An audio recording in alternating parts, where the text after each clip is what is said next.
আপনারা শুনছেন শ্রুতি গল্প। শুনুন গল্প, অনুভব করুন জীবন। গল্পের শুরুতেই দু বোনের মধ্যে আলোচনা হয়, শহর ভালো নাকি গ্রামই ভালো। তাদের কথোপকথন শুনে ছোট বোনের স্বামী পাহুম মনে মনে ভাবে, তার যদি নিজের কষ্টের জমি থাকে তাহলে জীবনে আর কোনো ভয় থাকবে না। কিন্তু তার এই ইচ্ছের মধ্যে লুকিয়ে ছিল এক বিপদ। গল্পে শয়তান ও পাহুমের এই আকাঙ্ক্ষার কথা শুনে তাকে পরীক্ষা করার সুযোগ খুঁজতে থাকে। পাহুম ধীরে ধীরে জমি কিনতে শুরু করে।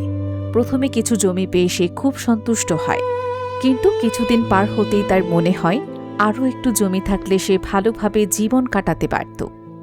আর এরপর সে বড় জমির সন্ধানে অন্য এলাকায় চলে যায়। সেখানে আগের চেয়ে অনেক বেশি জমি পাওয়ার পরেও তার মন শান্ত হয় না। সে যত বেশি জমি পায় তার চাহিদা ততই বাড়তে থাকে। তার কাছে যথেষ্ট বলে আর কিছু থাকে না।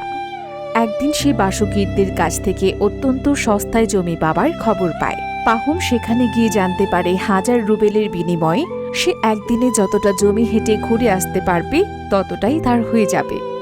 তবে শর্ত একটাই, সূর্য ডোবার আগেই তাকে আবার শুরুর জায়গায় ফিরে আসতে হবে। পাহুম তখন মনে মনে ভাবে, এবার সে বিশাল পরিমাণ জমি নিয়ে ফিরবে। পরদিন সকালে সে যাত্রা শুরু করে। প্রথমে ধীরে ধীরে এগুলিও বেশি জমি পাওয়ার লোভে সে নিজের পথ ক্রমশ বড় করতে থাকে। দিন যত গড়ায় পাহুম বুঝতে পারে সে অনেক দূরে চলে এসেছে। আর তখন শুরু হয় তার মরিয়া হয়ে ফিরে আসার চেষ্টা। সূর্য ডুবে যাবার সময় ঘনিয়ে আসে। পাহুম ক্লান্ত হয়ে পড়লেও থামে না, কারণ তার মাথায় এখন একটাই চিন্তা, যত বেশি জমি সম্ভব তাকে নিজের করে নিতেই হবে।